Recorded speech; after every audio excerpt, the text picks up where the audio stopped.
Sabe aquela ideia de que a maior vitória de uma pessoa pode, na verdade, ser o começo do fim dela?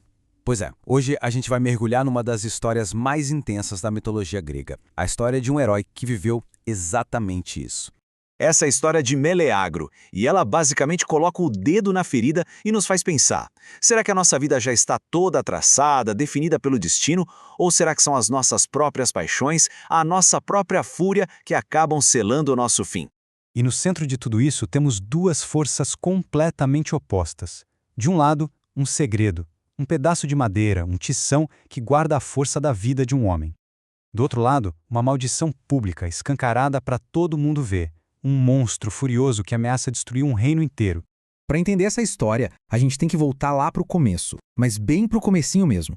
Imagina a cena. Meleagro, o nosso herói, com apenas 7 dias de vida, tranquilo no berço do palácio.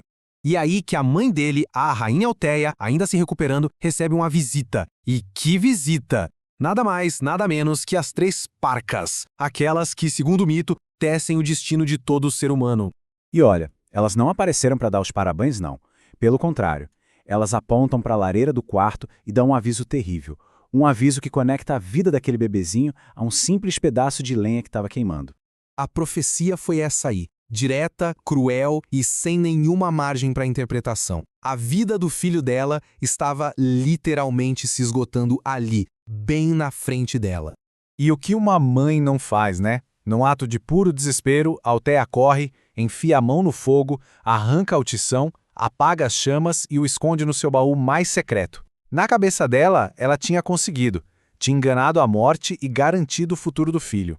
O tempo passa, claro. Anos se passam. Meleagro se torna um guerreiro forte, valente. Tudo parecia bem. Mas o destino, ou talvez um grande descuido, resolve dar as caras. O pai dele, o rei Éneas, comete um erro gravíssimo. Ele esquece de honrar a deusa Diana em um ritual de sacrifício. E com os deuses não se brinca. A punição veio. E veio com força total. E que punição! Não era um animal comum.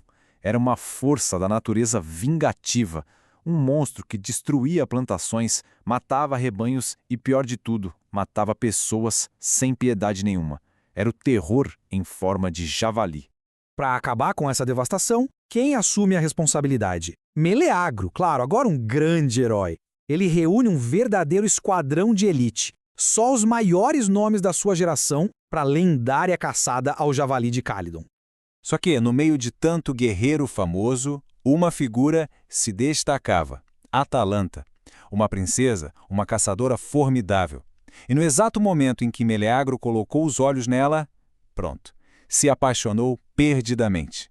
A caçada começa, e é um caos absoluto. O bicho era muito mais selvagem e inteligente do que qualquer um imaginava. Ele não fugia, ele atacava de volta, virando o jogo contra os caçadores e espalhando pânico entre os heróis. Muitos tentam, mas é a flecha de Atalanta que acerta o alvo primeiro. Com uma pontaria incrível, ela atinge o javali. É ela quem consegue fazer o monstro sangrar pela primeira vez. E essa ferida foi a brecha que eles precisavam. Meleagro, vendo a chance, não pensa 2 vezes.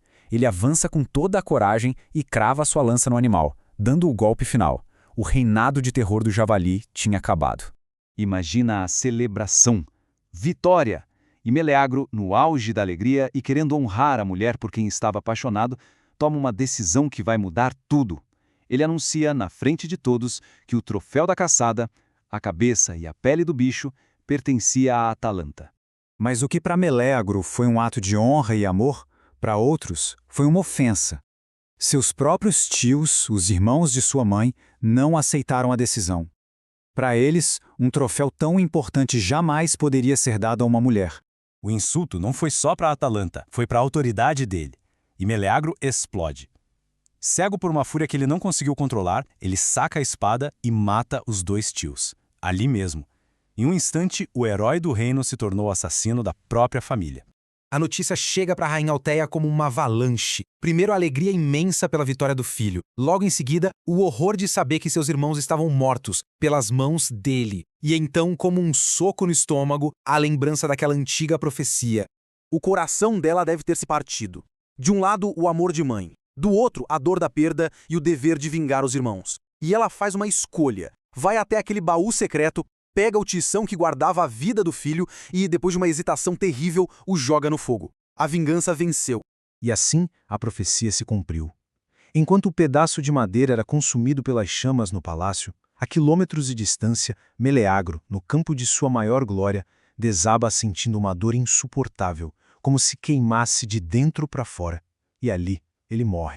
E a tragédia não acaba aí. Ao perceber o que tinha feito, o peso do remorso se tornou insuportável para Alteia. A rainha que escolheu vingar os irmãos matando o próprio filho não aguentou a culpa e tirou a própria vida, fechando esse ciclo de dor.